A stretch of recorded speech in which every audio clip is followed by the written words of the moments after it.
Hi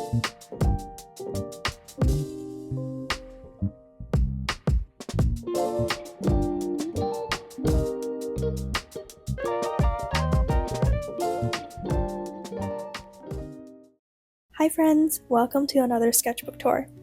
If you don't know me, hi, my name is Ilya, I'm an artist here on YouTube, and I love to scribble and experiment. Okay, first, a bit about this sketchbook. This is the Hahnemühle Nostalgie sketchbook, and it has 40 sheets of this thick 190 GSM paper. I actually finished most of this sketchbook before the Onion Skin Journal sketchbook that I recently made a tour of, which you can watch right here. But I started that sketchbook before I fully finished this one, and I dragged out finishing those last few pages. So I ended up finishing this one after I wrapped up that sketchbook. So overall, this sketchbook took about 8 months, from April to December of last year. I started with some swatches of my Neocolor 2 pastels and some acrylic gouache paints. I made a video of me starting this sketchbook, which is actually the first video on this channel, where I documented the process of these first few pages, so you can check that out if you're interested. Some hand studies in watercolor. I didn't really like using watercolor in this sketchbook. While the paper is thick enough to handle wet media, it's so smooth, and the water kind of just puddles without getting absorbed, so it ends up looking pretty blotchy. More hand studies. I think I was reading Gret Lutzke's art book at this time, and was really inspired by her messy sketch styles with markers and ink lines, so I'm kind of trying a similar thing here. I also stuck in some washi tape and some old word stickers that I found to make the page feel a little more interesting.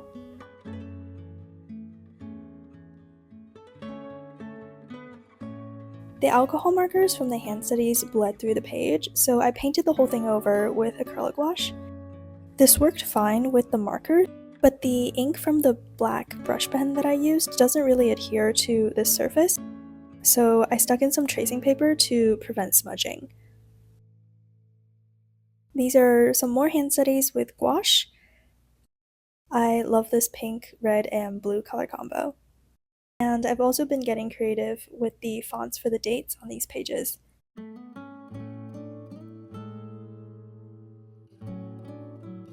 A red theme spread with some fantasy characters. I really like how this demon character on the left turned out, and I liked her so much that I drew her again to develop her into an OC, which I rarely do. I love to play with juxtaposition in character design, so instead of a more typical black demon outfit, I gave her a really classic and elegant style. To add to that, I gave her a 3-headed hellhound companion, but instead of it being a big dog, it's a cute little Pomeranian. I ended up naming these two Renee and Coco.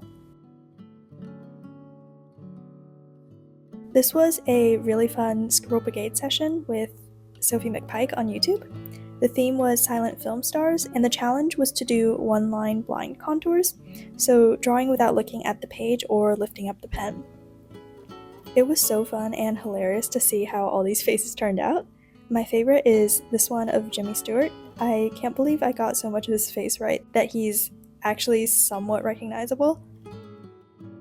Oh, this was a rough art day. I drew this mermaid like 3 times and still hated it, so I put this post-it on it and called it a day. But I didn't want to end on a low, so I did some character heads on the right to get more comfortable with faces again, and it kind of worked. I'm particularly happy with this one on the bottom. More character sketches to practice faces and poses. I got some new washi tape, so I filled up some empty space with them. And this cute circus sticker I got from my lyric class. I wanted to save it, so I put it in here as well.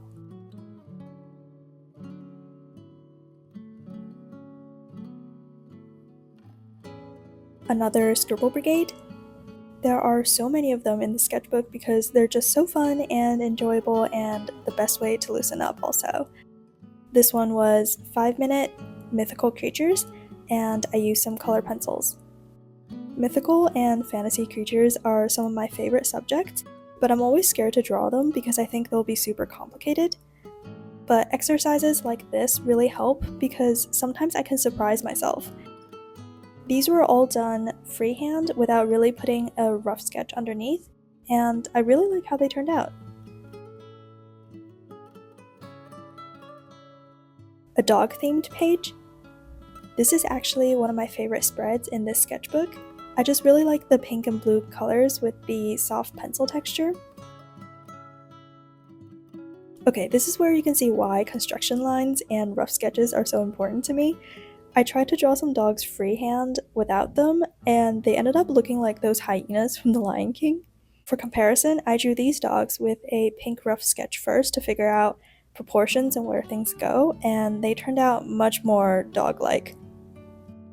I forgot which breed of dog these are, but I really like how they have these big patches of color on their coats.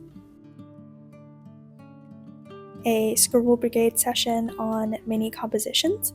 Simplifying and making tiny drawings readable is so hard, but it was fun, and I like this tan and purple combo that's happening right here.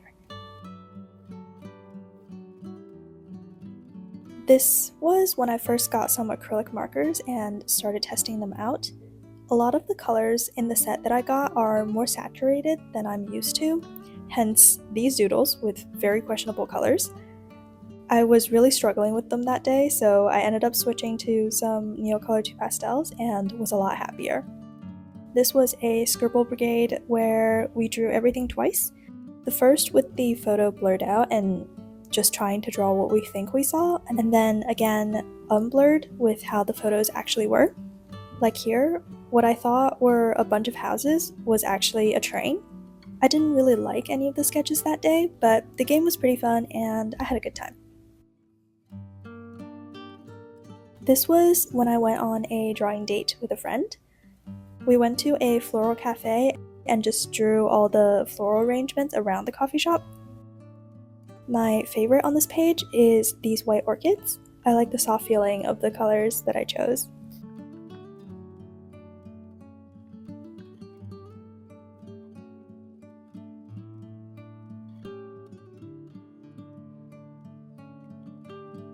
There was a whole shelf of these little plants that you could buy at the coffee shop, and I drew these because I thought the variety in the shapes of the leaves and the little pots were really interesting.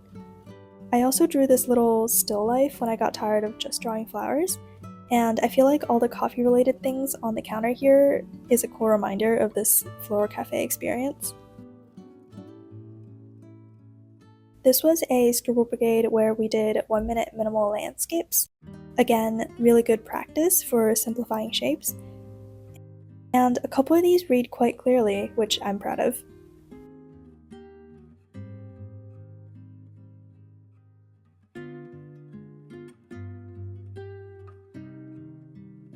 I made a short of this spread. It's a bunch of autumn-themed doodles using Neocolor 2 pastels. I don't really like the taped grid on this one. I think it's a little too wide and too clean, and I actually ripped some of the paper when peeling off the tape.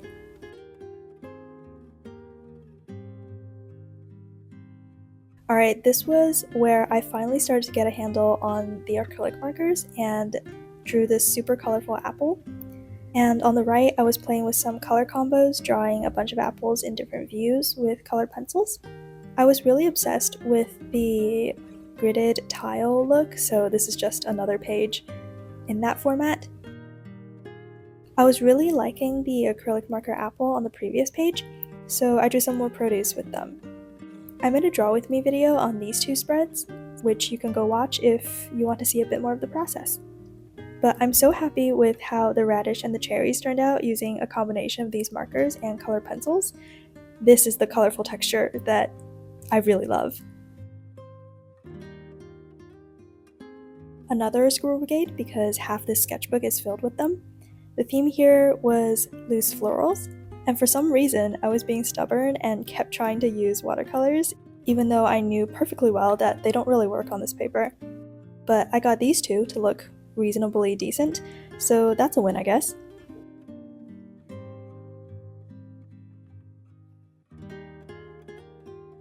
This was another spread that I made a video of, which I will link below along with all the other ones that I mentioned.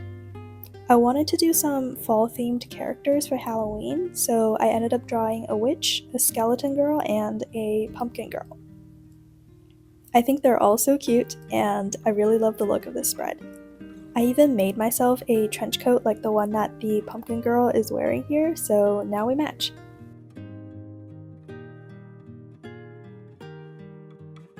I took a trip to Chicago in the fall of last year and, of course, went to the Art Institute of Chicago. The guide pamphlet featured a lot of cool pieces of art that the museum had in its collection, so I cut them out and stuck them in here as a nice way to remember the visit. This is a swatch page of my water-based markers. I bought a few more Tombow markers around this time, so I wanted to keep track of all the colors I had. These are always so satisfying to look at. This is a messy planning page. I was working on this painting featuring all the little objects that made me happy, and here I was trying to figure out which ones to put in and how they should look. I also documented the process of this piece, which you can watch here.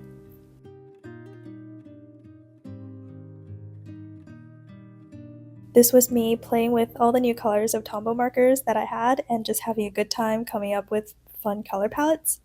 Looking at all these colors just make me feel so happy. I also tried to play this little word search game, but with color, so I randomly swatched a bunch of colors and tried to see if I could find interesting combinations in the adjacent colors.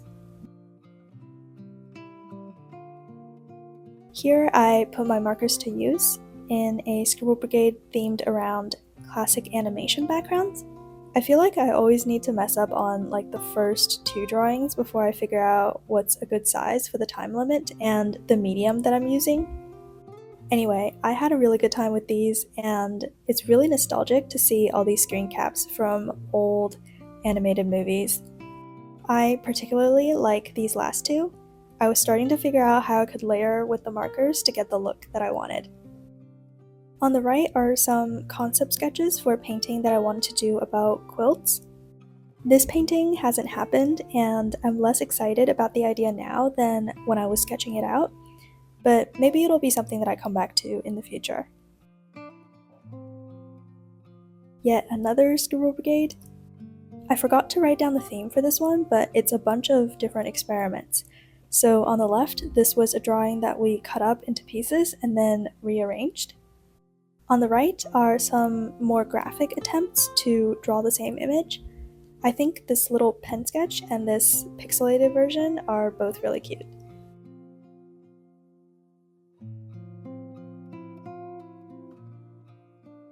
And finally, a collage version of this picture of nasturtiums.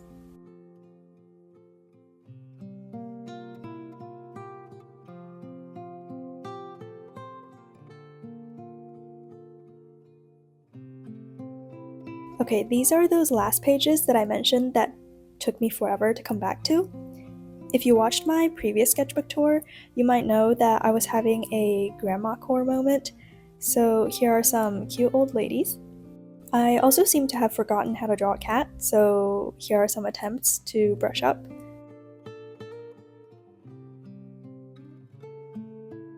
These are some poses in the style of the noodle people that I was drawing in my onion skin sketchbook. I've been loving this technique of using abstract colors in the background and then kind of carving out the silhouette of the subject with a dark ink. I think it's such a cool look and works really well here with the graphic shapes of these figures. A landscape study using markers and a little bit of Neocolor 2s. I just love the colors and textures you get from these materials. Here is a greyhound sketch playing with some negative space. This is a part of the last Scribble Brigade in the sketchbook where the theme was animals in classic art. These are some of the drawings with a shorter time limit in that session, so these are 5 minutes each, and I was playing with a neon rainbow pencil. I think the colors are really fun, but it's kind of too light to show up on white paper, so I think I might try it on a darker background next time. More of these animal sketches. This time these are 7 minutes each. I think out of all of these, my favorite is this deer in the back. The colors just turned out perfectly, so it almost looks like there are shadows around the eyes and under the jaw. Okay, that's the end of this sketchbook tour. Making this tour has also been a nice reflective experience for me, particularly since most of this sketchbook was done before everything that I showed in my last sketchbook tour, so I've had some distance from all of these sketches, and it's really interesting to see all the subtle shifts that has happened in the way that I draw, even just across those few months. I hope you enjoyed watching this. Please like and subscribe if you did. I've started a new sketchbook, which I'll be drawing in for my next Draw With Me video, so stay tuned for that, and I'll see you next time. Bye!